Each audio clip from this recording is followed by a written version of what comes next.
When I think mental health, I think a need to get help. But then when I think of well-being, I think of that is the help.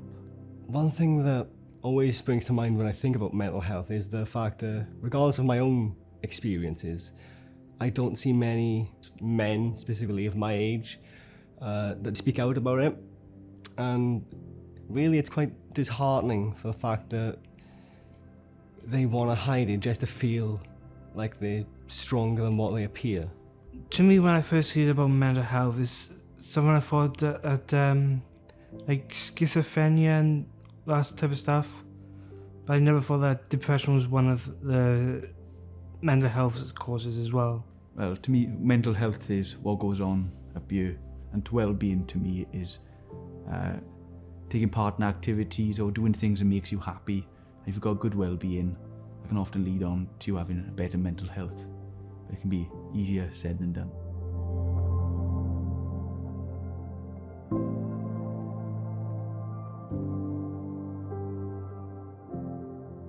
You know, I have had like difficulties in the past with certain situations that I've been faced with.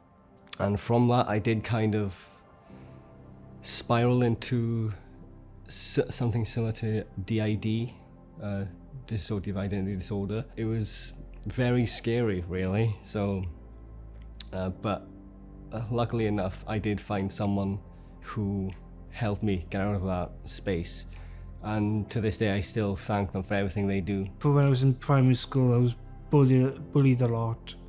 It made me feel upset and insecure. I was quiet, and I would stay out of conversations. I've suffered with my mental health in the past, and that's still ongoing. It probably started when I left school, really when I was 16.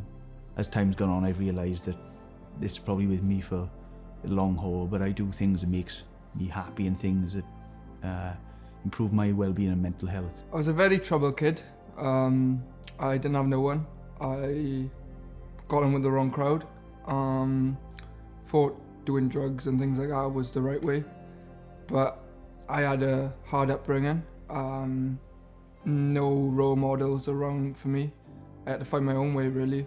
Nobody believed in me. Everybody thought I'd end up in jail, fighting all the time, doing loads of bad things. My mum has gone through a lot of stuff, so I would grow quite anxious. So I wouldn't kind of know when is this going to happen again. But usually it'll only happen if something like really stressful happens. And then that just kind of dragged on for a while, and it really wasn't healthy. Growing up, I was like quite shy and quiet in school and stuff, so I think that led to like people taking advantage of the bullying, the name calling. That started first, then it went like the physical fighting side of it, and then growing up when I got about age of 10, 11, that's when I obviously found my mother had cancer. So I was dealing with all this stuff where I didn't know what it meant. And I think, I didn't want to talk to my father because he was dealing with the pressure, obviously my mum, and I thought I couldn't confide in him because I didn't want the added pressure on his shoulders as well. Especially at a younger age, you think that I could put a time frame on it. By this age, I'll be fine. But unfortunately, for me anyway, that's not how it worked. And I'll go through periods now where I'll have 3 weeks where I'm really down, sad, and I don't know why. And then for 6 weeks, maybe 6 months sometimes, I'm on top of the world, really happy. And it's like I think it's like a black cloud, really, it can be, where everything's sunny and that black cloud comes over, and when that comes over, even if it's literally sunny outside, everything seems a little bit darker and a bit unkind, really.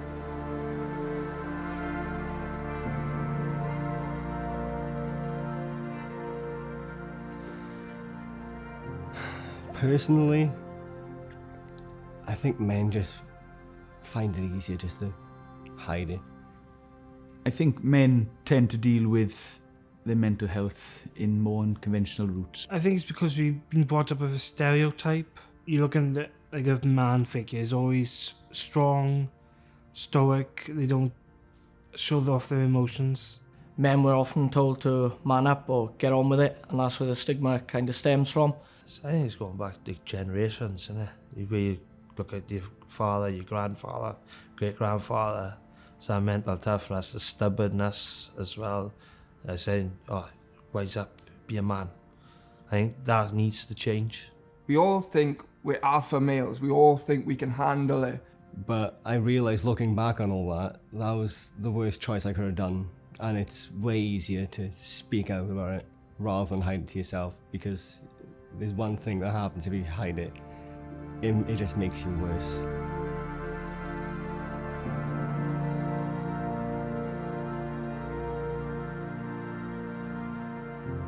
Even though I was in like sports teams and stuff, some of the bullies and that thing sort of affected me into my sports life as well. I was quite lucky in the aspect when I got to like comprehensive school where I had a teacher I can rely on and trust. Trying to find what's right for you. There is no right or wrong answer. It really is trying different things. I mean, you could try counselling, therapy. When you're in a group that's talking about mental health, you can open up a bit, and you know that someone in the group might have the same experience as you. It could be an arts and crafts class, it could be a drama class, whatever it is. Equipping them with the tools really to spot these things.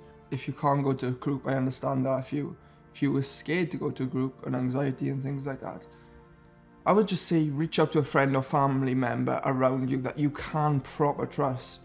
Realistically, and I might get battered for this, I think every school should have a mental health or wellbeing officer. If you put a child in a setting where they say, look, if you need mental health support, put your hand up now, or come to this room at this time, more often than not, you're not going to get anyone come through the door. People don't want to say, look, I'm struggling, I'm not okay. So they just need someone other than the day-to-day normal staff to speak to and know will be held in a confidential space and they will be supported.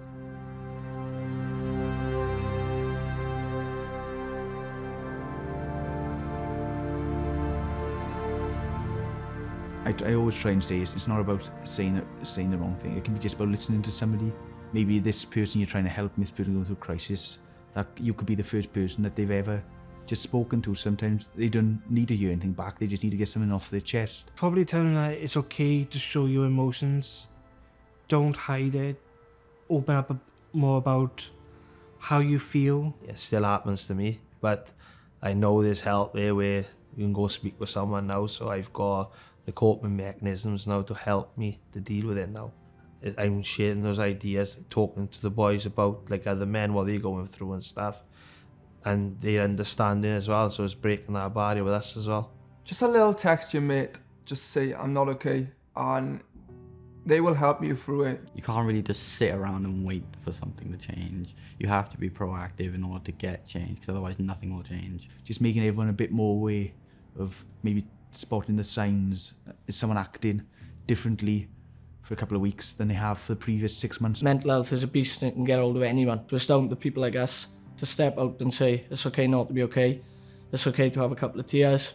I'll put an arm around you if you need it, and just speak to each other openly. I know it's hard, and it's that first step, I think that's the toughest. Schools and everyone in general can always do more. I can do more for myself and help other people. So I think everyone could do more.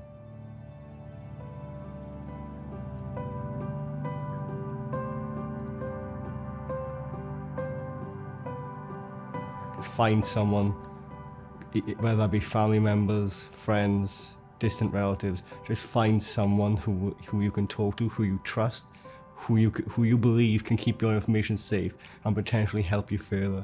I'd say take your time, because I think at a young age the world seems like a big scary place sometimes. I think there's pressure to maybe earn so much money or to get a certain job, but that's not how it works. You need to do what makes you happy, what you feel comfortable with, and eventually everything will work out. Just talking to somebody can bring off a massive weight off of your chest compared to just keeping it to yourself. Because you're not the only one out there. Nearly everyone is struggling underneath, and we all put masks on to hide our actual mental health identity. I think my message would be, if you ever have dark thoughts, or if you're feeling down, don't be quiet about it. Tell someone. I'd say speak out, and sometimes that may not be easy. Speak to your family, speak to your friends, speak to someone you trust. When I spoke to somebody the first time, about my mental health, I was always a bit sort of afraid, because I thought, this is not happening to me really. It's always somebody else. Just be open and honest as you want to be with somebody. There's no pressure to do anything or to say anything. You just gotta to speak with people. Don't be afraid. Don't be. I was scared and shy and quiet in school. Don't be. Try and see someone you feel you can trust. Confide in them. Even if it's the little things, first build that trust up bit by bit and then let it out to them. Don't be scared.